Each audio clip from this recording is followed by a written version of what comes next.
الحمد لله نحمده ونستعينه ونؤمن به ونتوكل عليه ونعوذ بالله من شرور أنفسنا ومن سيئات أعمالنا من يهده الله فلا مضل له ومن يضلل فلا هادي له وأشهد أن لا إله إلا الله وحده لا شريك له وأشهد أن محمدا عبده ورسوله أرسله بالهدى ودين الحق ليظهره على الدين كله وكفى بالله شهيدا اللهم صل على محمد وعلى آل محمد كما صليت على إبراهيم وعلى آل إبراهيم إنك حميد مجيد اللهم بارك على محمد وعلى آل محمد كما باركت على إبراهيم وعلى آل إبراهيم إنك حميد مجيد أما بعد فإن خير الحديث كتاب الله وخير الهدي هدي محمد صلى الله عليه وسلم وشر الأمور محدثاتها وكل محدثة بدعة وكل بدعة ضلالة أيها الناس اتقوا الله حق تقاته ولا تموتن إلا وأنتم مسلمون أعوذ بالله من الشيطان الرجيم قل أمر ربي بالقسط وأقيموا وجوهكم عند كل مسجد وادعوه مخلصين له الدين كما بداكم تعودون فريقا هدى وفريقا حق عليهم الضلالة إنهم اتخذوا الشياطين أولياء من دون الله ويحسبون أنهم مهتدون. ബഹുമാന്യരായ സഹോദരന്മാരെ സഹോദരങ്ങളെ, അല്ലാഹുവിന്റെ വിധിവിലക്കുകൾക്കനുസരിച്ച് ജീവിതത്തെ തഖ്വയുള്ളതാക്കി തീർക്കണമെന്ന് എല്ലാവരോടും ആദ്യമായി ഓർമ്മപ്പെടുത്തുകയാണ്. റഹ്മാനായ റബ്ബിന്റെ വിധിവിലക്കുകൾ യഥാവിധി പാലിച്ചുകൊണ്ട് നല്ല മുസ്ലിങ്ങളായി ജീവിച്ച് ഈമാനോടുകൂടി മരിച്ച് പരലോകത്ത് റബ്ബിങ്കിൽ നിന്ന് അവന്റെ റഹ്മത്ത് കൊണ്ട് നരകത്തിൽ രക്ഷപ്പെട്ട് സ്വർഗം കിട്ടുന്ന മുത്തഖികളിൽ അല്ലാഹു നമ്മെ എല്ലാവരെയും ആക്കി തീർപ്പാറാകട്ടെ. നമസ്കാരത്തിന്റെ ജമാഅത്തായിട്ടുള്ള അതിന്റെ ശ്രേഷ്ഠതയും അതിന്റെ പ്രത്യേകതകളുമാണ് വിശദീകരിച്ചത്. അകാരണമായി ഒരു കാരണവുമില്ലാതെ ജമാഅത്ത് നമസ്കാരം ഉപേക്ഷിക്കാൻ പാടില്ല. വളരെ ശ്രേഷ്ഠമായ നമസ്കാരമാണെന്ന് നാം പറയുകയായി.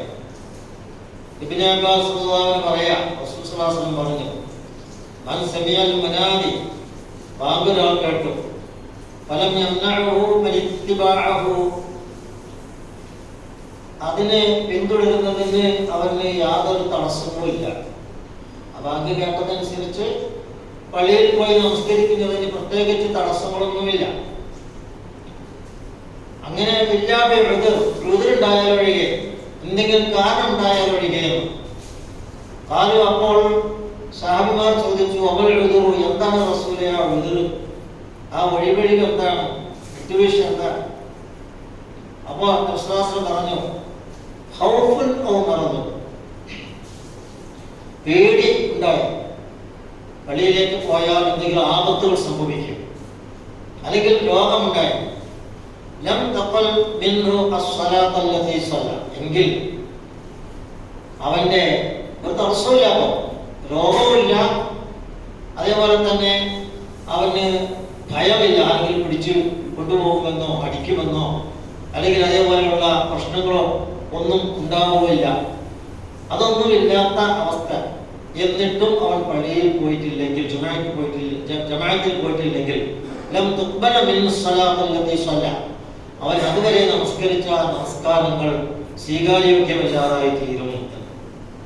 ഇമാം അബൂ ദാവൂദ് റിപ്പോർട്ട് ചെയ്ത പ്രവാചക വചനമാണ് ഈ പറഞ്ഞത്. മുനാഫിക്കുകളായ ആളുകൾക്ക് ഇശാ നമസ്കാരവും ഫജ്ർ നമസ്കാരവുമായിരിക്കും ഏറ്റവും ഭാരമുള്ള നമസ്കാരമായി തോന്നാം. ഇശാക്ക് പള്ളിയിൽ പോകാൻ വലിയ മടി, ഫജ്റിന് വന്നിട്ടുണ്ട്.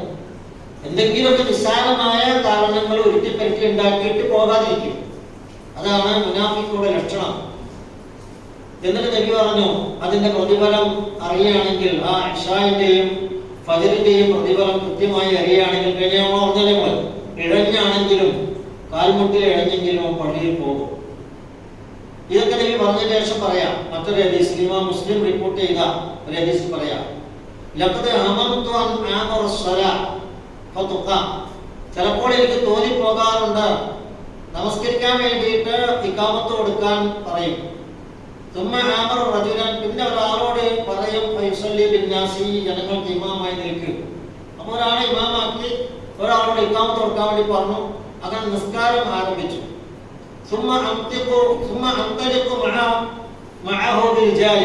പിന്നെ ഞാൻ ഏതാനും ആളുകളെ കൂട്ടിയിട്ട് പോവുക. അവരുടെ കൈകളിലെല്ലാം വിറക് കെട്ടുകൾ കൊടുക്കുക. ഞാൻ കുറച്ച് ആൾക്കാരെ കൂട്ടിയിട്ട് പോവുക, അവരുടെ കയ്യിലൊക്കെ വിറകിന്റെ കെട്ട് കൊടുക്കുക.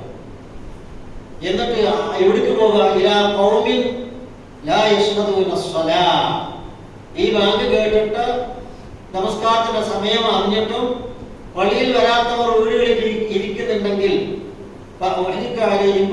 പിന്നെ അവരുടെ ആ വീടുകളൊക്കെ ഈ വിറക് ചുറ്റും കൂട്ടിയിട്ടിട്ട് കത്തിച്ചിട്ട് അവരെ നശിപ്പിച്ച് കളയാൻ, കൊന്നു കളയാൻ എനിക്ക് തോന്നിപ്പോകാറുണ്ട്. അത്ര ഗുരുതരാണ് ഈ വിഷയമെന്ന്. നബിയൊരിക്കലും ചെയ്തിട്ടില്ല, ചെയ്യാൻ ആഗ്രഹിച്ചിട്ടുമല്ല. എനിക്കത് തോന്നിപ്പോകും. കാരണം ഇതിന്റെ ശ്രേഷ്ഠത അത്രയും വലുതാണ്. അതാണ് ഞാൻ ഇത്രയും വിശദമായി പറയുന്നത് എന്നാണ് റസൂൽ അവർ പഠിപ്പിക്കുന്നത്. അതുകൊണ്ട് ഒരാളോട് ഇഖാമത്ത് എടുക്കാൻ പറയാം, എന്നിട്ട് ഒരാളോട് ഇമാമത്ത് നിൽക്കാൻ വേണ്ടി പറയാം. എന്നിട്ട് നിസ്കാരം തുടങ്ങിയതിനു ശേഷം ഞാൻ എന്ത് ചെയ്യാം? കുറച്ച് ആളുകളെയും കൂട്ടിയിട്ട് കുറച്ച് വിറക് കെട്ടുകൾ എടുത്തിട്ട് പള്ളിയിൽ കരുതി കൂട്ടി ജമാഅത്തിന് വരാത്തവരെ ചുട്ടുകരിച്ച് കളഞ്ഞാലോ എന്ന്. കരിക്കുന്ന ശിക്ഷ മനുഷ്യൻ്റെതല്ല, മനുഷ്യനെ ചെയ്യാൻ പാടില്ല. അതുകൊണ്ട് അത് ചെയ്യാൻ പറ്റില്ല. ഞാനത് ചെയ്യുന്നുമില്ല, ചെയ്യാൻ ആഗ്രഹിക്കുന്നുമില്ല. പക്ഷെ ചിലപ്പോൾ തോന്നിപ്പോകുന്ന, അത് ഹമംതുന, എനിക്കതിന് തോന്നിപ്പോകാറുണ്ടെന്നാണ്. അപ്പൊ രോഗം, മഴ എന്ന് പറഞ്ഞൊരു പ്രതിബന്ധമാണ്, ഹൗഫിൽപ്പെട്ടത് തന്നെയാണ്. കാറ്റ് കഴിഞ്ഞ ആഴ്ച ഞാൻ പറഞ്ഞതുപോലെ അങ്ങനെ പ്രതിബന്ധങ്ങൾ ഉള്ളവർക്ക് അതിൽ പോകേണ്ടതില്ല, അവർ നിർബന്ധിക്കുന്നില്ല. അബ്ദുല്ലാഹി ഇബ്നു മക്തൂമിനെ കഥ എല്ലാവർക്കും അറിയാം. കണ്ണ് കാണാത്ത ആളാണ് അബ്ദുല്ലാഹി ഇബ്നു മക്തൂം. നബിയോട് വന്നിട്ട് പറഞ്ഞു, റസൂലേ, ഞാൻ ജമാഅത്തിന് വരേണ്ടതുണ്ടോ? എന്നെ കൈ പിടിച്ച് കൊണ്ടുപോകാൻ എനിക്ക് ആരുമില്ല. എൻ്റെ വഴിയാണെങ്കിൽ കുറച്ച് ദൂരെയാണ്, വഴിയിലാണെങ്കിൽ വല്ല ഇടജന്തുക്കളൊക്കെ ഉണ്ടാവും, കണ്ണ് കാണാത്ത ആളാണ് ഞാൻ പള്ളിയിൽ വരണോ? റസൂൽ പറഞ്ഞോ, വേണ്ട. അങ്ങനെ അദ്ദേഹത്തെ സമാധാനം. അദ്ദേഹം തിരിച്ചു നോക്കുമ്പോ മടക്കി വിളിച്ചു റസൂൽ. എന്നിട്ട് പറഞ്ഞു, നീ ബാങ്ക് എനിക്ക് കേൾക്കോ? ബാങ്ക് എടുക്കുന്ന പരിധിയിലാണോ നീ ജീവിക്കുന്നത്? അപ്പൊ അദ്ദേഹം പറഞ്ഞു, ഞാൻ. അപ്പൊ പറഞ്ഞു, വേണേ നീ അതിന് വന്നോ, അത് വരണം എന്ന് റസൂൽ സ്വല്ലല്ലാഹു അലൈഹി വസല്ലം പറഞ്ഞു. ഇത് ജമാഅത്ത് പിന്നെ പങ്കെടുക്കാഞ്ഞാൽ ഹറാമാണെന്നും കുറ്റകരമാണെന്നും പറയുന്നതല്ല ഈ ഹദീസ്. അത് അറിയിക്കുന്നത് അതിന്റെ ഗൗരവത്തെ സൂചിപ്പിക്കാനാണ്.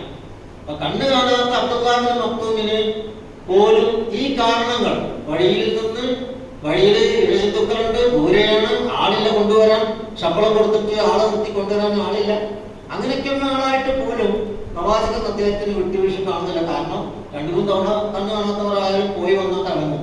അവർക്ക് പിന്നെ ആ വഴി നമ്മളെക്കാളും പിടുത്തുണ്ടാവും.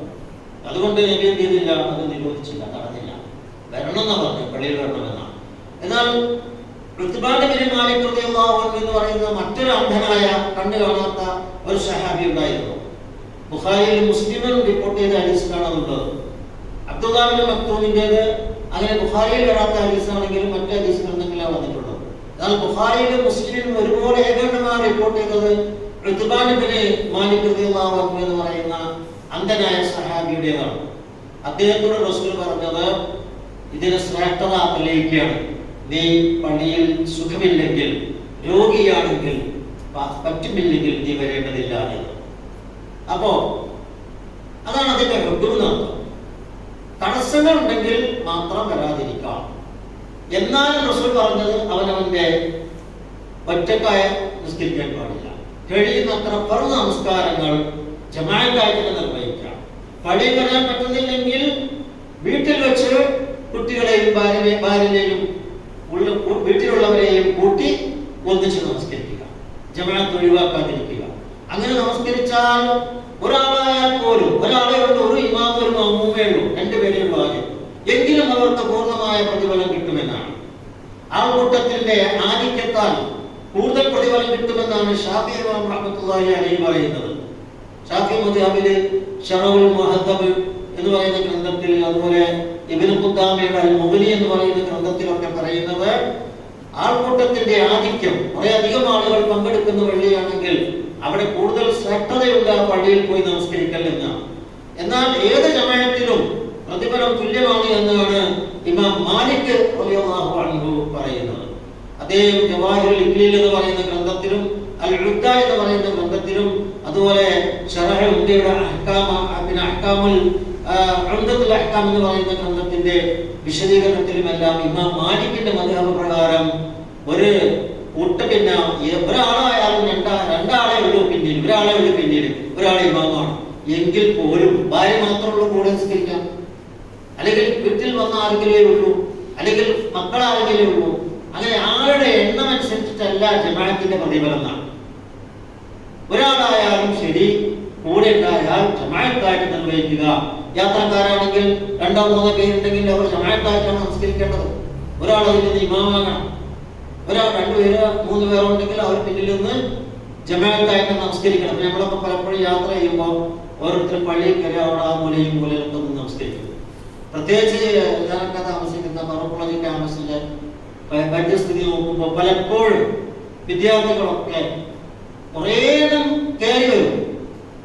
ജമാഅത്ത് കഴിഞ്ഞു പോയിട്ടുണ്ടാവും ആദ്യത്തെ ജമാഅത്ത്, എങ്കിൽ അവർ ഒരിക്കലും ജമാഅത്തായിട്ട് നിസ്കരിക്കാതെ അവിടെ ഒറ്റക്കായിട്ട് പെട്ടെന്ന് നിസ്കരിച്ചുകൊണ്ട് പോകുന്നത് കാണാം. അവർക്കത് ശ്രദ്ധിക്കാം, തലമുറ പ്രത്യേകം ശ്രദ്ധിക്കുക. ഇതൊരു തമാശയല്ലല്ലോ, റബ്ബുമായുള്ള മുനാജാത്താണ്, പടച്ചവനുമായുള്ള സംഭാഷണത്തിലാണ്. അല്ലാഹു പറയാ സൂറത്തുൽ അഅറാഫിൽ ഞാൻ ആദ്യം കൽപ്പിച്ചില്ലേ, ഖുൽ അമറ റബ്ബി ബിൽ ഖിസ്ത്, എന്റെ റബ്ബ് എന്നോട് കൽപ്പിച്ചിരിക്കുന്നത് നീതിനിഷ്ഠമായി ജീവിക്കാനാണ്. എല്ലാ കാര്യത്തിലും നീതി പുലർത്തണം എന്നാണ് എന്റെ അല്ലാഹു കൽപ്പിച്ചിട്ടുള്ളത്. എന്നിട്ട് അല്ലാഹു പറയാ വഅഖീമൂ വുജൂഹകും ഇൻദ കുല്ലി മസ്ജിദിൻ, എപ്പോൾ സുജൂദ് ചെയ്യാൻ എത്തിയാലും, മസ്ജിദ് പറഞ്ഞാൽ സുജൂദ് ചെയ്യുന്ന സ്ഥാനം ഒക്കെ അർത്ഥമുണ്ട്. അപ്പോൾ എപ്പോഴാണ് നീ നമസ്കാരത്തിലേക്ക് പ്രവേശിക്കുന്നത് എന്നർത്ഥം. എങ്കിൽ ഫഅഖീമൂ വുജൂഹകും, നിന്റെ മുഖത്തെ നീ നേരെ അല്ലാഹുവിലേക്ക് തിരിച്ചു നിർത്തണം. വദുഊഹു മുഖ്ലിസീന ലഹുദ്ദീൻ, അനുസരണം അല്ലാഹുവിന് മാത്രമാക്കി നിഷ്കളങ്കമായി പ്രാർത്ഥിക്കണം. അല്ലാഹുവിനെ, അല്ലാഹുവോട് പ്രാർത്ഥിക്കേണ്ടത് നിഷ്കളങ്കമായിരിക്കണം. കിടക്കട്ടെ എന്ന് വിചാരിച്ചിട്ടാകരുത്, ചടങ്ങ് നിർവഹിക്കുന്നു എന്നതാകരുത്. 5 തവണ റബ്ബിന്റെ മുമ്പിൽ ചെല്ലുവാനും എന്റെ എല്ലാ വേദനകളും യാതനകളും പ്രയാസങ്ങളും കഷ്ടപ്പാടുകളും ഒക്കെ ഇറക്കി വെക്കുവാനുമുള്ള ഒരു അത്താണിയായിട്ട് റബ്ബിനെ കാണുകയും അങ്ങനെയുള്ള ഒരു അവസരമാണ് നമസ്കാരം എന്ന് അതിന്റെ ഗൗരവത്തിൽ ഉൾക്കൊള്ളുകയും ചെയ്യണം എന്നാണ് അത് പറയുന്നത്. ഏത് മസ്ജിദിന്റെ സമയത്തും, ഏത് സുജൂദ് ചെയ്യുന്ന സ്ഥാനത്തും എപ്പോഴും നിങ്ങളുടെ മുഖത്തെ അല്ലാഹുവിലേക്ക് തിരിച്ചു നിർത്തണം. എന്നിട്ട് ആത്മാർത്ഥമായി അല്ലാഹുവിന് മാത്രം അനുസരണം അർപ്പിച്ചുകൊണ്ട് നീ പ്രാർത്ഥിക്കണം. എങ്ങനെയൊക്കെയാണോ നിങ്ങൾ അല്ലാഹു തആല സൃഷ്ടിച്ചിരിക്കുന്നത് അതുപോലെയാണ് അല്ലാഹു പരലോകത്ത് നിങ്ങൾ സൃഷ്ടിക്കുക. ഏത് അവസ്ഥയിലാണ് നീ മരിച്ചു പോകുന്നത് അപ്പോൾ അതുപോലെയാണ് നിന്നെ ജീവിപ്പിക്കുന്നത്. നീ ഏത് രീതിയിലാണ് ഭൂമിയിൽ അല്ലാഹുവിനെ കളിയാക്കും തമാശയാക്കും നിഫാഖോട് കൂടിയാണ് ജീവിച്ചതെങ്കിൽ ആ അവസ്ഥയിൽ തന്നെയാണ് പരലോകത്ത് നിന്നെ ജീവൻ കൊള്ളിപ്പിക്കുന്നത്. അതൊക്കെ ഈ അർത്ഥം മുഫസ്സിറുകൾ പറഞ്ഞിട്ടുണ്ട്. കമാ ബദഅകും തഅൂദൂൻ. ഇതിൽ പറയാം ഫരീഖൻ ഹദാ, ഒരു കൂട്ടം ആളുകൾ സന്മാർഗത്തിലാണ് ജീവിച്ചു പോയത്. വഫരീഖൻ ഹഖ അലൈഹിമുൽ ദലാല, ഒരു കൂട്ടർ വഴികേടിലൂടെയാണ് ജീവിച്ചു പോകുന്നത്. ഇന്നഹു മുത്തഖദു, ഈ വഴികേടിൽ ജീവിച്ച ആളുകൾക്ക് വഴികേടാൻ കാരണം എന്താണ്? ഇന്നഹു മുത്തഖദു അശ്ശയാതീന, പിശാചുക്കളെ അവർ സ്വീകരിച്ചു. ഔലിയാ മിൻ ദൂനില്ലാ, അല്ലാഹു പുറമേയുള്ള രക്ഷിതാക്കളായിട്ട് അല്ലെങ്കിൽ സഹായികളായിട്ട് അല്ലെങ്കിൽ ഉറ്റമിത്രങ്ങളായിട്ട് പിശാചുക്കളെ സ്വീകരിച്ചവരാണ് വഴികെട്ടു പോകുന്നത്. അവർ സന്മാർഗികളാണ് എന്നാണ് അവരുടെ ധാരണ. അവർ വിചാരിക്കണം ഞാൻ സ്വയം നല്ലവനാണെന്നാണ്. പക്ഷെ അങ്ങനെ ഒരു നന്മ അവർ കാണുന്നില്ല. കാരണം അവർ പിശാചിന്റെ ആ കൂട്ടുകാരായിട്ടാണ് ജീവിക്കുന്നത്. അതുകൊണ്ട് ചില ആളുകളൊക്കെ നാളെ പരലോകത്ത് ഹാജരാക്കപ്പെടുമ്പോൾ നരാഗത്തിലായിക്കൊണ്ടുള്ള അവസ്ഥയിലാണ്, ചിലർ ഹിദായത്തിലാണ്. ആ ഹിദായത്തിലായവർ ഈ ആത്മാർത്ഥത പുലർത്തിക്കൊണ്ട് അള്ളാഹുവിന് നിഷ്കളങ്കമായ അനുസരണം സമർപ്പിച്ചുകൊണ്ട് അള്ളാഹുവിനെ മാത്രം ആരാധിക്കുകയും അള്ളാഹുവിന്റെ മുമ്പിൽ ഭക്തി ബഹുമാനപൂർവ്വം നേരെ അവന്റെ മുഖത്തെ അള്ളാഹുവിലേക്ക് തിരിച്ചിട്ടുമുള്ള സന്മാർഗികളുമായിരിക്കും എന്നിട്ട് അത് പറയാം, യാ ബനീ ആദമ ഖുദൂ സീനതകും ഇൻദ കുല്ലി മസ്ജിദിൻ വകുലൂ വശ്റബൂ വലാ തുസ്രിഫൂ ഇന്നഹു ലാ യുഹിബ്ബുൽ മുസ്രിഫീൻ. യാ ബനീ ആദം, ആദം സന്തതികളെ, മനുഷ്യപുത്രന്മാരെ, ഖുദൂ സീനതകും, നിങ്ങൾ വളരെ നല്ല അലങ്കാരം സ്വീകരിച്ചുകൊണ്ടായിരിക്കണം അല്ലാഹുവിന്റെ മുമ്പിൽ ഇൻദ കുല്ലി മസ്ജിദിൻ, എല്ലാ മസ്ജിദുകളിലും എല്ലാ സുജൂദ് ചെയ്യുന്ന സ്ഥാനങ്ങളിലേക്കും വരുമ്പോൾ നിങ്ങൾ ഭംഗിയിലും വൃത്തിയിലും വളരെയധികം പ്രതിഫലം ആഗ്രഹിച്ചുകൊണ്ടുമായിരിക്കണം നിങ്ങൾ വരേണ്ടത്. പറഞ്ഞു, ഒരാൾ ഇശ നമസ്കരിച്ചു ജമാഅത്തിൽ, എങ്കിൽ അവൻ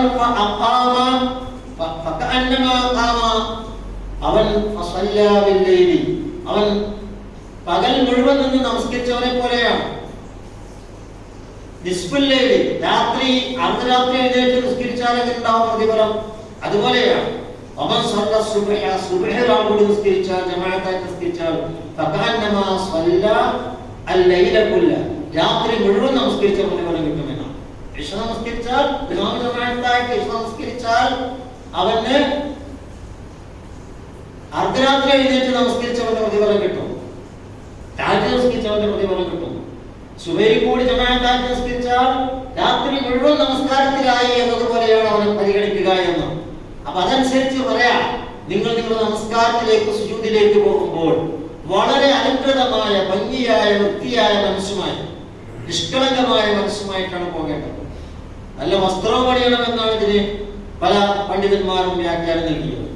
അവർക്ക് മറക്കുന്നതിന് ഈ ആയത്താണ് എപ്പോഴും, നഗ്നത മറക്കണം എന്നുള്ളതിന് ഈ ആയത്താണ് എപ്പോഴും പണ്ഡിതന്മാർ വിശദീകരിക്കാറുള്ളത്.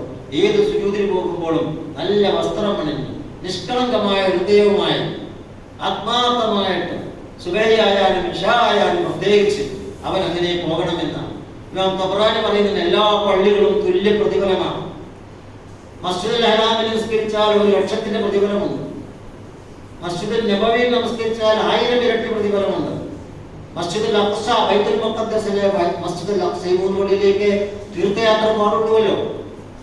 അല്ലാത്ത എവിടത്തേക്കും തീർത്ഥയാത്ര പാടില്ല. ബാക്കി എല്ലാ പള്ളികളും ഒരുപോലെയാണ്. എല്ലാ പള്ളികളും ഭൂമിയിൽ ഒരുപോലെയാണ്. 3 പള്ളികളൊഴികെ. മസ്ജിദുൽ ഹറാം, കഅബ നിലകൊള്ളുന്ന മസ്ജിദുൽ ഹറാം, അവിടെ നിന്ന് 2 റക്അത്ത് നമസ്കരിച്ചാൽ പിന്നെ 1,00,000 ഇരട്ടി പ്രതിഫലം ഉണ്ടാകും. പിന്നെ നബി തന്നെ ഹറമായി പ്രഖ്യാപിച്ച മസ്ജിദുൽ നബവി, മദീനയിലെ പള്ളി, അവിടെ നമസ്കരിച്ചാൽ 1000 ഇരട്ടി പ്രതിഫലമാണ് ബാക്കിയുള്ളടത്തേക്കാളും. പിന്നെ മസ്ജിദുൽ അഖ്സ, സുലൈമാൻ നബി പണിത, ദാവൂദ് നബിയൊക്കെ പണിത മസ്ജിദുൽ അഖ്സ എന്ന് പറയുന്ന ബൈത്തുൽ മുഖദ്ദസ്, അതിൽ നമസ്കരിച്ചാൽ 500 ഇരട്ടി പ്രതിഫലമുണ്ട് എന്നാണ് തബറാനി റിപ്പോർട്ട് ചെയ്തിരിക്കുന്ന ഹദീസിലുണ്ട്. അതാണ് ആ വിഷയത്തിൽ ഏറ്റവും കുറ്റമറ്റത്. അപ്പോൾ ആ പള്ളികളല്ലാത്ത എല്ലാ പള്ളികളിലും പ്രതിഫലം ഒരുപോലെയാണ്. അതുകൊണ്ട് ഏത് പള്ളിയായാലും ശരി, ആ പള്ളികളിലേക്കെല്ലാം പോകുമ്പോൾ നിങ്ങൾ നല്ല 4-5 കാര്യങ്ങൾ മൊത്തത്തായി നല്ല വൃത്തി ഭംഗിയിൽ പോകണം, ഭക്തിയോട് കൂടി പോകണം, ഭംഗി അണിയണം, അതായത് നല്ല വസ്ത്രം അണിയണം. പല ആളുകളുണ്ടല്ലോ ഹോസ്റ്റലുകളിൽ മൊത്തമൊക്കെ താമസിക്കുന്ന കുട്ടികൾ, അതുപോലെ തൊട്ടടുത്തൊക്കെ ജോലിയൊക്കെ ചെയ്യുന്ന ആളുകളൊക്കെ പള്ളിയിലേക്ക് പോകുമ്പോൾ ആ അഴുക്ക് പിടിച്ച വസ്ത്രവുമായിട്ട് തന്നെ പള്ളിയിൽ പോവുകയും നമസ്കരിക്കുകയും ചെയ്യരുത്. മുതജമ്മിലായിട്ട് നല്ല നല്ല വസ്ത്രം ധരിച്ച്, ഒരാൾക്ക് ഉപദ്രവമുണ്ടാക്കാത്ത, അല്ലാഹു തആല പശ്ചാത്തപിക്കുന്നവരെയും ശുദ്ധി സ്വീകരിക്കുന്നവരെയുമാണ് അള്ളാഹുവിന് ഇഷ്ടം എന്ന് പറയുന്നുണ്ട്. അവിടെയാണ് യാ ബനീ ആദമ ഖുദൂ സീനതകും ഇൻദ കുല്ലി മസ്ജിദ്. എല്ലാ സുജൂദ് ചെയ്യുന്ന രംഗത്തേക്ക് വരുമ്പോൾ, പള്ളിയായാലും വേണ്ടിയില്ല, പള്ളിയല്ലാത്ത എവിടെയായാലും നമസ്കരിക്കാൻ വരുമ്പോഴൊക്കെയും അവനവന്റെ സീനത്ത് അണിയണമെന്നാണ്. സൗന്ദര്യം എന്നുള്ള വാക്കിന് നിർത്തുന്നതിനർത്ഥം ഭംഗി, അലങ്കാരം എന്നൊക്കെ അതിന് പറയാം. അപ്പൊ ഏറ്റവും വൃത്തിയുള്ള മുതതയ്യിബൻ, റസൂലുള്ളാഹി എപ്പോഴും പള്ളിയിലേക്ക് വരുമ്പോൾ ആയിഷ റളിയല്ലാഹു അൻഹ പറയാ, നബി പള്ളിയിലേക്ക് പുറപ്പെടുമ്പോഴൊക്കെ ഞാൻ അത്തർ നബിയുടെ വസ്ത്രത്തിൽ പൂശിക്കൊടുക്കും. ഏതാ സുഗന്ധവുമായിട്ടാണ് പ്രവാചകൻ പോകുന്നത്. അതുകൊണ്ട് തന്നെ പ്രവാചകൻ ഏത് വഴിക്ക് പോയാലും നബി പോയത് ജനങ്ങൾക്ക് അറിയാൻ കഴിയും. ഇതിലൂടെ റസൂൽ പോയിട്ടുണ്ട്. കാരണം നബിക്ക് ആയിഷ റളിയല്ലാഹു തആല അൻഹ ഇരട്ടി കൊടുക്കുന്ന സുഗന്ധം അല്ലെങ്കിൽ ഭാര്യമാർ ഇരട്ടി കൊടുക്കുന്ന സുഗന്ധവുമായിട്ടാണ് പ്രവാചകൻ പള്ളിയിലേക്ക് വരുന്നത്. നബി പറഞ്ഞു, മോശപ്പെട്ട വസ്ത്രം ധരിച്ചു വരരുത്, കാരണം നിങ്ങളോടൊപ്പം മലായികത്തുകൾ നമസ്കരിക്കാനുണ്ടാവും. ഒരിക്കൽ നബി പറഞ്ഞു, ഉള്ളി നിന്നിട്ട് ചീര, ഒരു ദുർഗന്ധമുണ്ടാക്കുന്ന ചീര പോലെയുള്ള വസ്തുക്കളോ അല്ലെങ്കിൽ ഉള്ളി പോലെയുള്ള വസ്തുക്കളോ തിന്നിട്ട് വായ കഴുകാതെ വൃത്തിയാക്കാതെ പള്ളിയിൽ വരരുത്. അങ്ങനെ ഉള്ളിയോ മോശമായ വസ്തുക്കളോ തിന്നാൽ ആ മണമുണ്ടെങ്കിൽ അവൻ തൽക്കാലം പള്ളിയിലേക്ക് വരണ്ട. അവൻ നമ്മുടെ പള്ളിയിലേക്ക് വരട്ടെ. വലിയ പള്ളിയിലേക്ക് വരേണ്ടതില്ല, അവൻ അവന്റെ വീട്ടിൽ തന്നെ ഇരുന്നോട്ടെ, അവിടെ തന്നെ നമസ്കരിച്ചോട്ടെ. ബുഖാരി മുസ്ലിം റിപ്പോർട്ട് ചെയ്ത അതിൽ നിന്ന് മനസ്സിലാകുന്നത്, എന്തെങ്കിലും ദുർഗന്ധമുള്ള അവസ്ഥയിൽ വിയർപ്പൊക്കെ വല്ലാതെയുണ്ട്, ജോലിയുടെ ഇടയിൽ കയറി ഒന്നാണ് എങ്കിലും അതൊന്ന് കഴുകി വൃത്തിയാക്കിയിട്ട് വരണം. ഒരു ഗുണം ഉണ്ടാകാതിരിക്കുക. അതിൽ വേറെ വസ്ത്രം തന്നെ കരുതി വെക്കുക. വേറെ വസ്ത്രം മാറ്റി. അറബി നാട്ടിലൊക്കെ ജീവിച്ച പലർക്കും അനുഭവം ഉണ്ടാകും. ചില യമനികളായ ആളുകളും സുഡാനികളായ ആളുകളൊക്കെ ജോലി ചെയ്യുന്ന വർക്ക്ഷോപ്പിലും അങ്ങനെ തന്നെ ഇവിടെ പാലി കയറി നമസ്കരിക്കാൻ നിൽക്കും. അവരുടെ അടുത്ത് നമുക്ക് പോലും നിൽക്കാൻ കഴിയില്ല, ഇല്ലല്ല മലക്കുകൾക്ക്. അപ്പൊ അതുകൊണ്ട് അത് ശ്രദ്ധിക്കണം. അത് അവിടുത്തെ ഷെയ്ഖന്മാരൊക്കെ എപ്പോഴും ഫുത്ബയിലൊക്കെ സൂചിപ്പിക്കാറുമുണ്ട്. ഭംഗിയിലും വൃത്തിയിലും വരണം, കാരണം റബ്ബിന്റെ മുമ്പിലേക്കാണ് വരുന്നത്. പടച്ചവനോടുള്ള സംഭാഷണത്തിനാണ് വരുന്നത്. നമ്മളൊരു പ്രധാനപ്പെട്ട ഒരാളെ കാണാൻ വേണ്ടി പോകണമെങ്കിൽ എങ്ങനെ പോലും സ്കൂളിലൊക്കെ കുട്ടികൾ പോവുകയാണെങ്കിൽ എത്ര അന്തസ്സിലാണ് പോകണം, ടൈയൊക്കെ കെട്ടി നല്ല വൃത്തിയിലും ഭംഗിയിലും. അതുപോലെ പല സ്ഥാപനങ്ങളിലും പ്രത്യേക പിന്നെ യൂണിഫോം തന്നെ ഉണ്ടാവും. എന്തിനാണ് നമുക്ക് അതിന് അന്തസ്സും അഭിമാനവും ഒക്കെയാണ്. അല്ലാതെ റബ്ബിന്റെ പള്ളിയിൽ വരുമ്പോൾ അതൊന്നും വേണ്ടാന്ന് വെക്കാൻ പാടില്ല. അപ്പൊ പള്ളിയിലേക്ക് വരുമ്പോൾ പരമാവധി വൃത്തിയിലും വെടുപ്പിലും സുഗന്ധവും പൂശിയിട്ടും, പിന്നെ നബി പറഞ്ഞ സാവധാനം വരണം, ശാന്തമായി വരണം, ചാടിക്കുത്തി വരരുത്. പലപ്പോഴും കുട്ടികളൊക്കെ ശ്രദ്ധിക്കേണ്ട കാര്യമാണ്. പള്ളിയിലേക്ക് ഓടിക്കളിച്ച് വരുന്നത്. ജമാഅത്ത് പ്രതീക്ഷിച്ചാണ് വരുന്നത്. അപ്പൊ അവർ പറയുന്ന ന്യായതാണ്, റുക്കോയിലേക്ക് പോയിക്കോ അല്ലെങ്കിൽ സലാം വിട്ടിക്കോ, ബേജാറാണെന്നാ റസൂൽ പറയുന്നത്. അങ്ങനെ എത്തിപ്പെട്ട് വരുന്നതാണ്. അപ്പോ പറയാ, ഇദാ ഉഖീമത്തി സ്വലാത്തു, നമസ്കാരത്തിന് ഇഖാമത്ത് കൊടുക്കപ്പെട്ടാൽ ഫലാ തഅ്തൂഹാ വഅൻതും തസ്ഊൻ, നിങ്ങൾ ഓടിച്ചാടി കടിച്ചോടി വരണ്ട.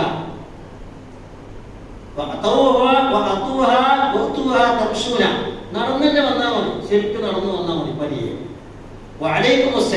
ശാന്തത ഉൾക്കൊണ്ടുകൊണ്ട് എന്നിട്ട് നിങ്ങൾക്ക് ഇമാമുമായി എന്ത് കിട്ടിയോ ഫസല്ലു, അത് നിസ്കരിച്ചോ. ഇമാമിന്റെ കൂടെ ഏത് ചലനത്തിലും വന്ന് ചേരാമെന്ന് റസൂൽ പറഞ്ഞല്ലോ. ഇമാം ഏത് ചലനത്തിലാണെങ്കിലും ഇമാമിനോടൊപ്പം വന്ന് ചേരാം. റുക്കൂഅ് കൂടി ഇമാമിനോടൊപ്പം കിട്ടിയാൽ ആ ജമാഅത്തിന്റെ പ്രതിഫലം കിട്ടിയെന്നാണ്. അവസാനത്തെ റക്അത്തിൽ റുക്കൂഇലെങ്കിലും ചെന്ന് ചേർന്നാൽ ആ നമസ്കാരത്തിലെ ജമാഅത്തിന്റെ പ്രതിഫലം കിട്ടും. ഇനി റുക്കൂഎല്ലാം കഴിഞ്ഞ് ഇമാം അത്തഹിയ്യാത്തിൽ ഇരിക്കുകയാണെങ്കിലോ രണ്ട് കാര്യങ്ങൾ ചെയ്യാം. ഇമാം ഷാഫി മദ്ഹബ് പ്രകാരം അത്തഹിയ്യാത്തിൽ ചേർന്നാൽ തന്നെ അവന് ജമാഅത്തിന്റെ പ്രതിഫലം കിട്ടുമെന്നാണ്. പക്ഷെ മറ്റു ഹദീസിന്റെ അടിസ്ഥാനത്തിൽ പണ്ഡിതന്മാർ പറയുന്നത് അവസാനത്തെ റക്അത്തിലെ റുക്കൂഇലെങ്കിലും വന്ന് ചേർന്നാലാണ് ജമാഅത്തിന്റെ പ്രതിഫലം കിട്ടുക. അല്ലെങ്കിൽ പിന്നെ എന്ത് വേണം, അയാൾ ആ ജമാഅത്തിൽ കൂടാതെ കാത്തുനിന്ന് വേറെ ആളുകളുമായി വേറെ ജമാഅത്ത് നമസ്കരിക്കുക. ആദ്യത്തെ ജമാഅത്തിന് പ്രത്യേക ശ്രേഷ്ഠതയുണ്ട് എന്ന് മദ്ഹബ് ഷാഫി മദ്ഹബിൽ മാത്രമേ അഭിപ്രായമുള്ളൂ. വേറെ മദ്ഹബിലൊന്നും അങ്ങനെ അഭിപ്രായമില്ല. അതുകൊണ്ട് രണ്ടാമത്തെ മൂന്നാമത്തെ ജമാഅത്തിലൊന്നും പങ്കെടുത്തുകൊണ്ട് ഒരു പ്രതിഫലത്തിലും കുറവ് വരില്ല. ഒന്നിലധികം ആളുകൾ ഒരുമിച്ച് നമസ്കരിക്കുക എന്നതാണ് പ്രതിഫലാർഹം. അതിനാണ് അതിന്റെ പ്രതിഫലം കിട്ടുക. പിന്നെ അതിന് ദർജ നിർണ്ണയിക്കാനൊന്നുമില്ല. അതിന് കുറ്റമറ്റ പ്രവാചക വചനങ്ങൾ ഇല്ലാത്തത് കൊണ്ടാണ്. അതുകൊണ്ട് പള്ളിയിലേക്ക് വരുമ്പോൾ എന്ത് വേണം? വളരെ അച്ചടക്കത്തിലും വളരെ വൃത്തിയിലും ഭംഗിയിലും സമാധാനത്തിലും ശാന്തിയിലും വരണം. ചിലരൊക്കെ പള്ളിയിൽ വന്നിട്ട് ചക്കപട എന്നുള്ള ശബ്ദം പുലർത്തിക്കൊണ്ട് ഭയങ്കരമായി വരുന്നത് ഒരു സ്വഭാവം പലപ്പോഴും കണ്ടുവരാറുണ്ട്. അതൊരിക്കലും ശരിയല്ല എന്നാണ്. അതുപോലെ പ്രാർത്ഥനയോടെ നന്നായി ആത്മാർത്ഥമായിട്ടായിരിക്കണം ആ വരവും പോക്കും ഒക്കെ. ആളുകളുമായി ഒച്ചയും പിടിയും ഇട്ട് വർത്തമാനം പറഞ്ഞു, അല്ലെങ്കിൽ പള്ളിയിൽ തന്നെ നമസ്കാരം നടക്കുമ്പോൾ ബാക്കിയുള്ളവർ സലാം വീട്ടിയാൽ ബഹളം വെക്കുക. ഇപ്പൊ ജുമഅയൊക്കെ കഴിഞ്ഞാൽ കാണുന്നത് പോരാലാണ് പല പള്ളികളിലും. ഇവിടെ അത് കുറവാണ് കാണല്. പലയിടത്തും ജുമഅക്ക് സലാം കിട്ടുമ്പോഴേക്ക് തുടങ്ങും ഭയങ്കര ബഹളവും ഒച്ചയും വർത്തമാനങ്ങളും. അവിടെ റബ്ബിന്റെ പള്ളിയിലാണെന്നും ആ പള്ളി ആരാധനക്ക് അതുപോലെ ദൈവസ്മരണയ്ക്ക് വേണ്ടി നിർണയിക്കപ്പെട്ടതാണെന്നും അവിടെ നിന്ന് മറ്റനാവശ്യ ശ്രദ്ധകളൊന്നും ഉയരാൻ പാടില്ല എന്നും മറ്റ് ആരാധിക്കുന്ന ആളുകൾക്കൊന്നും തടസ്സമുണ്ടാകാൻ പാടില്ല എന്നും വ്യക്തമായി നാം മനസ്സിലാക്കേണ്ടതും പഠിക്കേണ്ടതുമാണ്. അതുകൊണ്ട് എപ്പോഴും പള്ളിയിൽ അച്ചടക്കം പൂർണ്ണമായി പാലിച്ചുകൊണ്ടായിരിക്കണം പള്ളിയുടെ ഹുർമത്ത് എന്ന് പറയുന്നത്. പള്ളിയുടെ ഹുർമത്ത് പാലിക്കണം. ആ ഹുർമത്തിന് വിരുദ്ധമായ രീതിയിൽ നമ്മൾ പ്രവർത്തിക്കാൻ പാടുള്ളതല്ല. കാരണം മലായിക്കുകൾ ധാരാളമുള്ള സ്ഥലമാണ് പള്ളി. ഇപ്പൊ ജുമാക്ക് വരുമ്പോൾ തന്നെ നമ്മൾ പറയാറുണ്ടല്ലോ, പള്ളിയുടെ വാതിക്കൽ തന്നെ മാലാഖമാരുണ്ടാകും. പള്ളിയിലേക്ക് കയറി എന്നവരെ അവർ ലിസ്റ്റാക്കും, അവർ പേര് എഴുതി വെക്കുമെന്നാണ്. എന്നിട്ട് വൈകി വരുന്നവർക്ക് ഇമാം ഖുതുബക്ക് ഇമാം മിമ്പറിൽ കയറി കഴിഞ്ഞാൽ പിന്നെ വരുന്നവർ ആ ലിസ്റ്റിൽ പെടാതെ പോകുമെന്ന് പ്രവാചകൻ ഭയപ്പെടുത്തിയിട്ടുണ്ട് നമ്മളെ. കാരണം മലക്കുകൾ ഖുതുബ കേൾക്കാൻ ഇരിക്കുമെന്നാണ്. അവർക്കിത് കേട്ട് നന്നാവാനൊന്നല്ല, ആ ചടങ്ങിനോടുള്ള ബഹുമാനം, ആദരം. അല്ല ആ മലക്കുകളൊക്കെ ഞങ്ങൾ വേണം പറഞ്ഞാൽ പിന്നെ ആവശ്യമൊന്നുമില്ല. അവർ അള്ളാഹുവിന്റെ കൽപ്പനയ്ക്ക് വിരുദ്ധമായി ഒന്നും പ്രവർത്തിക്കാത്തവരാണ്. അള്ളാഹ് അവരോട് കൽപ്പിച്ചിരിക്കുന്നത് എന്താണ്? ജുമാക്ക് വരുന്നവരുടെ പേര് എഴുതി വെക്കുക. എന്നിട്ട് ജുമാക്ക് ഖതീബ് മിമ്പറിൽ കയറിയാൽ പ്രത്യേകം ശ്രദ്ധിക്കുക. വൈകി വരുന്നവർ മിമ്പറിൽ കയറി കഴിയുന്നതിന് മുമ്പ് തന്നെ ഇറങ്ങണം. അപ്പോഴാണ് അവർക്ക് ആ പ്രതിഫലം പൂർണ്ണമായി ലഭിക്കുക. അല്ലെങ്കിൽ എന്തിനാണ് നമ്മൾ ഏതാണ് നമ്മൾ വിവാഹം ചെയ്യുമ്പോൾ അതിൻ്റെതായ പൂർണ്ണതയിൽ ചെയ്യണ്ടേ? ആർക്കോ വേണ്ടി എന്തിനോ വേണ്ടിയാകരുതല്ലോ. വെള്ളിയാഴ്ച ദിവസമെങ്കിലും നേരത്തെ കാലത്തെ എല്ലാം ഒരുങ്ങി പള്ളിയിലേക്ക് വരണം. എന്നിട്ട് ആ പ്രാർത്ഥനയിൽ നന്നായി പങ്കുചേരണം. വലതുകാൽ വെച്ച് പള്ളിയിൽ പ്രവേശിക്കണം. അപ്പോൾ പ്രാർത്ഥന നമുക്കറിയാം. അല്ലാഹുമ്മ സ്വല്ലി അലാ മുഹമ്മദിൻ എന്ന സലാത്ത് ചൊല്ലിക്കൊണ്ട് നബി പറയാറുണ്ട്, അല്ലാഹുമ്മ ഇഫ്തഹ് ലി അബ്വാബ റഹ്മതിക, അല്ലാഹുമ്മ ഇഗ്ഫിർ ലി ദുനൂബി എന്ന് ചില ഹദീസുകൾ കാണാം.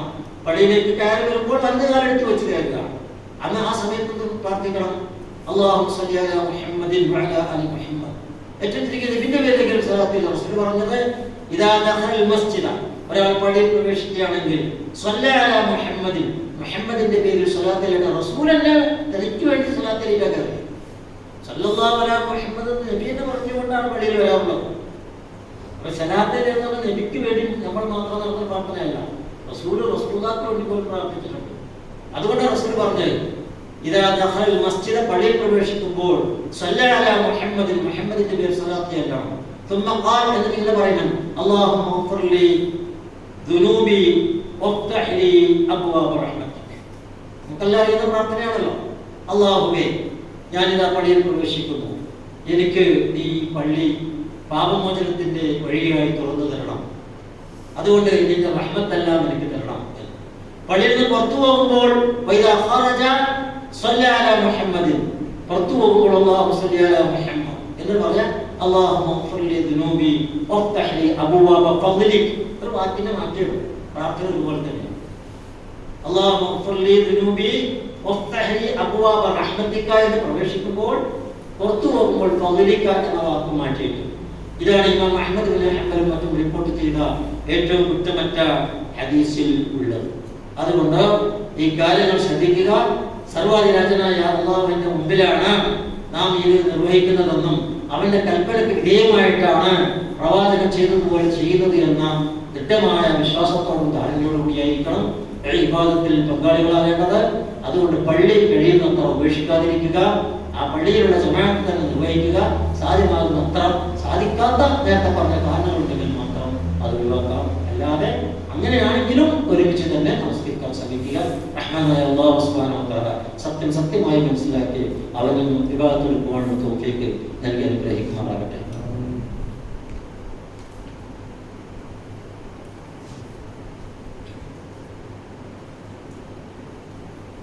അൽഹംദുലില്ലാഹി റബ്ബിൽ ആലമീൻ വൽആഖിബത്തു ലിൽമുത്തഖീൻ വസ്സലാത്തു വസ്സലാമു അലാ റസൂലിഹിൽ അമീൻ വഅലാ ആലിഹി വസഹ്ബിഹി അജ്മഈൻ. അയ്യുഹന്നാസ് ഇത്തഖുല്ലാഹ ഇബാദല്ലാഹ്. ഒരിക്കൽ കൂടി തഖ്വകൊണ്ട് വസിയത്ത് ചെയ്യുകയാണ്. അല്ലാഹു നമ്മെ എല്ലാവരെയും മുത്തഖീകളായി ജീവിച്ചു മരിക്കാൻ തൗഫീഖ് ചെയ്യുമാറാകട്ടെ.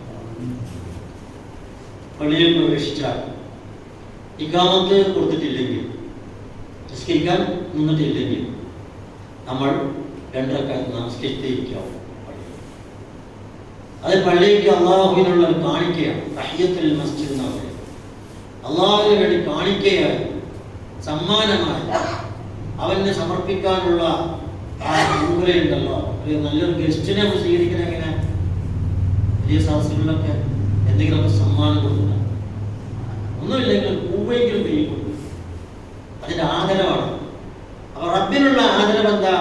പള്ളിയിൽ കയറിയിട്ട് ഇഖാമത്ത് കൊടുത്തിട്ടില്ലെങ്കിൽ ഇരിക്കരുത്.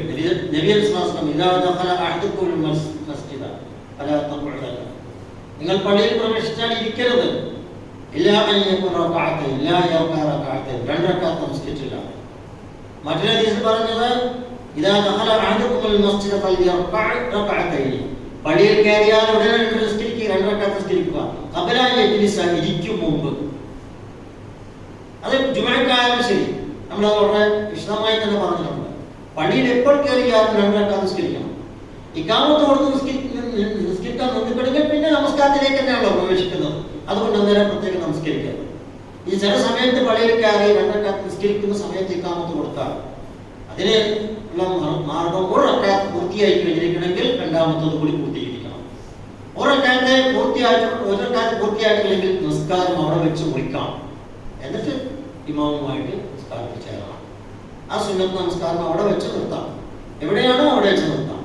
ഒരു റക്അത്ത് പൂർത്തിയായിക്കണം. രണ്ടാമത്തെ റക്അത്തിലായിക്കണമെങ്കിൽ അത് പൂർത്തിയായിട്ട് ഇമാമുമായി തുടരാം. അപ്പൊ എല്ലാത്തപ്പോഴൊക്കെ പള്ളിയിൽ കയറിയാൽ കഅബയിലൊഴികെ, കഅബ ശരീഫില് പള്ളി അവിടെ പ്രവേശിച്ചാൽ രണ്ട് റക്അത്തല്ല പ്രാധാന്യമുള്ളത്, അവിടെ തവാഫാണ്. മസ്ജിദുൽ ഹറമിൽ അല്ലാഹുവിന്റെ കഅബ നിൽക്കുന്ന പള്ളിയിൽ കയറിയാൽ അവിടെ രണ്ട് റക്അത്ത് നിസ്കരിക്കാനല്ല പ്രാധാന്യം, നിസ്കാരത്തിന് ശേഷം. കാരണം തവാഫ് ചെയ്ത് കഴിഞ്ഞാൽ രണ്ട് റക്അത്ത് നിസ്കാരമുണ്ട്. അതാണ് പള്ളിയിൽ പ്രവേശിച്ചാൽ, മസ്ജിദുൽ ഹറമിലേക്ക് പ്രവേശിച്ചാൽ തവാഫാണ് അവിടുത്തെ അല്ലാഹുവിനുള്ള കാഴ്ച. ബാക്കി ലോകത്തുള്ള സർവ്വ പള്ളികളിലും കയറിയാൽ രണ്ട് റക്അത്ത് നമസ്കരിച്ചിട്ടേ ഇരിക്കാവൂ. ഇതിനെ സംബന്ധിച്ച് ശക്തമായ ഹദീസുകളുണ്ട്. ഇമാം മുസ്ലിമിലെ ഹദീസാണ് ഞാൻ ഉദ്ധരിച്ചത്. അതുകൊണ്ട് ഈ മര്യാദകളൊക്കെ പാലിക്കാൻ അള്ളാഹു കൽപ്പിച്ച ഒരു കേന്ദ്രമാണ് പള്ളി. അതുകൊണ്ട് ആ പള്ളിയിൽ അള്ളാഹു സുബ്ഹാനഹു വ തആലയുടെ തൃപ്തിയും ഒക്കെ ആഗ്രഹിച്ച് ആത്മാർത്ഥമായിട്ട് ഇബാദത്തുകൾ ചെയ്യുക. റഹ്മാനായ അള്ളാഹു സുബ്ഹാനഹു വ തആല നമുക്കതിനെ തൗഫീഖ് ചെയ്യുമാറാകട്ടെ. സത്യം സത്യമായി മനസ്സിലാക്കി അതനുസരിച്ച് കൃത്യമായി ഇബാദത്ത് എടുക്കുവാൻ അള്ളാഹു നമുക്ക് തൗഫീഖ് ചെയ്യുമാറാകട്ടെ. അള്ളാഹുവെ ചെറുതും വലുതുമായ എല്ലാ തെറ്റുകുറ്റങ്ങളും ഞങ്ങൾക്ക് നീ പുറത്ത് മാപ്പാക്കി തരണമേ റഹ്മാനെ. അള്ളാഹുവിന്റെ മഹത് മുതലുകൊണ്ട് ദീനിയായ കാര്യങ്ങൾ കൃത്യമായി പഠിക്കുവാനും ആ പഠിച്ച അറിഞ്ഞ കാര്യം ജീവിതത്തിൽ എപ്പോഴും പുലർത്തുവാനുമുള്ള തൗഫീഖ് നീ പ്രത്യേകം ഞങ്ങൾക്ക് നീ ചെയ്തു തരണമേ റഹ്മാനെ. നല്ല മുസ്ലിങ്ങളായി സൽസ്വഭാവികളായി അള്ളാഹുവെ നീയും റസൂലും കൽപ്പിച്ചതുപോലെ പ്രവർത്തിക്കുന്ന നല്ല മുഅ്മിനുകളും മുസ്ലിങ്ങളുമായി ജീവിച്ച് മരിക്കുവാൻ ഞങ്ങൾക്ക് നീ തൗഫീഖ് ചെയ്ത റഹ്മാനെ. ഞങ്ങളിൽ നിന്ന് രോഗം കൊണ്ടും കടം കൊണ്ടും അതുപോലെയുള്ള പ്രയാസങ്ങൾ കൊണ്ടും കഷ്ടപ്പാടുകൾ കൊണ്ടുള്ള ബുദ്ധിമുട്ടുന്ന അനേകരുണ്ട് റഹ്മാനെ. അവർക്കെല്ലാം നീ ആശ്വാസവും സമാധാനവും നൽകി അനുഗ്രഹിക്കണമേ റഹ്മാനെ. ഞങ്ങളിൽ നിന്ന് മരിച്ചുപോയ സർവ്വ മുഅ്മിനുകൾക്കും നീ പുറത്ത് മാപ്പാക്കി കൊടുക്കണമേ റഹ്മാനെ. അവരെയും ഞങ്ങളെയും എല്ലാവരെയും ഖബർ ശിക്ഷകളിൽ നിന്ന് രക്ഷിക്കണമേ റഹ്മാനെ. ഞങ്ങളെല്ലാവരെയും നരകത്തിൽ നിന്ന് രക്ഷിച്ച് നിന്റെ മഹത്തായ സ്വർഗ്ഗം തന്ന് അനുഗ്രഹിക്കണമേ നാഥ. അല്ലാഹുമ്മ ഗ്ഫിർ ലിൽ മുഅ്മിനീന വൽ മുഅ്മിനാത്ത് വൽ മുസ്ലിമീന വൽ മുസ്ലിമാത്ത് അൽ അഹ്യാഇ മിൻഹും വൽ അംവാത്ത്. ربنا ظلمنا أنفسنا وإن لم تغفر لنا وترحمنا لنكونن من الخاسرين. ربنا لا تزغ قلوبنا بعد إذ هديتنا وهب لنا من لدنك رحمة إنك أنت الوهاب. ربنا اصرف عنا عذاب جهنم إن عذابها كان غراما إنها ساءت مستقرا ومقاما.